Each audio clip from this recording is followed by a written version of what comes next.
Islamic videos اور بیانات دیکھنے کے لیے اسلامک ویڈیوز آفیشیل کو سبسکرائب کریں۔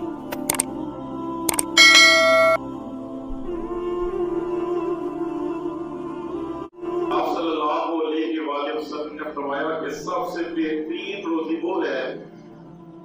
کہ جو تم ہاتھوں کی کمائی سے حاصل کرتے ہو، محنت کرتے ہو، تو وہ سب سے بہترین روزی۔ اور ساتھ ہی ساتھ یہ بات بھی آپ کے سامنے رکھی کہ اللہ کی صرف رزق حلال یا پاکیزہ روزی میں سے جو صدقہ دیا جاتا ہے اسی کو قبول کرتا ہے، اسی میں اللہ اضافہ بھی کرتا ہے، اسی میں اللہ وہ برکت بھی دیتا ہے۔ اور جو رزق حرام میں سے صدقہ دیا جائے نہ اللہ اسے قبول کرتا ہے، نہ اس میں برکت دیتا ہے، بلکہ وہ جہنم میں جانے کا سبب بن جاتا ہے۔ اور نبی صلی اللہ علیہ وآلہ وسلم نے فرمایا کہ بدی کبھی بدی کو نہیں مٹاتی، بلکہ نیکی ہی ہمیشہ وہ بدی کو مٹاتی ہے، اور گندگی کبھی گندگی کو نہیں دھوتی۔ یہ مفسر صاحب اللہ صاحب کے سامنے جو پچھلے جمعہ پر آپ کے سامنے چند احادیث رکھی، آج انشاءاللہ تعالی مزید چند احادیث اسی حوالے سے آپ کی خدمت میں پیش کرنے کی کوشش کروں گا۔ سامعین محترم، اللہ تعالیٰ نے جو انسان کو پیدا کر کے اس دنیا میں بھیجا تو انسان فطری طور پر مدنی طبع ہے کہ اس کی تخلیق میں، اس کی فطرت میں اللہ تعالیٰ نے یہ بات رکھ دی ہے کہ یہ دنیا میں زندگی گزارنے کے لیے دوسرے لوگوں کو کا تعاون اور دوسرے لوگوں کے تعاون کی سی ضرورت ہوتی ہے۔ ان کے تعاون کے بغیر اس کے لیے دنیا میں زندگی گزارنا وہ بڑا مشکل ہے۔ آپ دیکھیے ایک مزدور وہ محنت مزدوری کرتا ہے اور اپنے گھر کی ضروریات پوری کرنے کے لیے جو اسے تھوڑی مزدوری ملتی ہے، اسے بھی اس فرد کی ضرورت ہے کہ جس سے وہ غلہ حاصل کر سکے اور اپنے گھر والوں کا پیٹ بھر سکے۔ اور جو غلہ پیدا کرتا ہے، اناج پیدا کرتا ہے، اسے بھی اس مزدور کی ضرورت ہے کہ جو کاشتکاری میں اس کے ساتھ مدد کر سکے۔ اور پھر اس مزدور کو، اس کاشتکار کو اپنے جسم کو ڈھانپنے کے لیے کپڑے کی ضرورت ہے، تو کپڑے بنانے والے کی بھی اس کی ضرورت ہے۔ اور پھر ان سب کو گھر بنانے کے لیے اینٹوں کی، سیمنٹ کی اور اسی طرح باقی لوازمات جو گھر بنانے میں ضروری ہیں ان کی ضرورت ہے، اور ساتھ ساتھ معماروں کی بھی ضرورت ہے۔ تو یہ کلف اور واسطہ قائم ہوتا جا رہا ہے۔ اور پھر جب گھر بھی سے حاصل ہو گیا تو بعض کا تو خدا نخواستہ بیماری کا بھی سامنا کرنا پڑتا ہے، تو بیماری کے لیے ڈاکٹر اور حکیم کی بھی ضرورت ہے۔ پھر یہ جو معاشرہ وجود میں آ رہا ہے جس میں ہر انسان کو دوسرے انسان کی ضرورت بنتا جاتا ہے، تو لازمی طور پر لوگوں کے جو باہمی معاملات ہوتے ہیں، بعض اوقات ان میں لڑائی جھگڑا بھی پیدا ہو جاتا ہے، اور اس لڑائی جھگڑے کو حل کرنے کے لیے ایک ایسے نظام کی بھی ضرورت ہے کہ جو عدل و انصاف والا ہو، جو ان کے جھگڑوں کا فیصلہ کرنے والا ہو، کوئی ایسا قاضی یا جج ہو کہ جو ان کے درمیان فیصلہ کر سکے۔ تو زندگی کے یہ جتنے بھی معاملات ہیں، یہ جتنے بھی لین دین ہیں، اس میں ان کے ساتھ ہر بندے کو وہ پالا پڑتا ہے، یہ ہر بندے کی ضرورت ہے۔ اور خصوصی طور پر جب رزق کی باری آتی ہے، روزی کمانے کی باری آتی ہے، تو یاد رکھیے کہ وہی روزی ہمارے لیے جائز ہے کہ جو حلال بھی ہو اور حلال طریقے سے بھی حاصل کی جائے۔ اور یاد رکھیے کہ یہ رزق کے حصول کا معاملہ کوئی معمولی معاملہ نہیں ہے کہ ہم اس کی چاہے تو پرواہ کریں، چاہے تو پرواہ نہ کریں، بلکہ مشہور حدیث اس سے قبل کئی دفعہ آپ کے سامنے بیان کی ہے کہ نبی صلی اللہ علیہ وآلہ وسلم نے فرمایا کہ لن تزولا قدما بنی آدم، کہ ابن آدم کے قدم اس وقت تک اپنی جگہ سے قیامت والے دن ہل نہیں سکیں گے جب تک کہ وہ 5 سوالوں کا جواب نہیں دے لے گا۔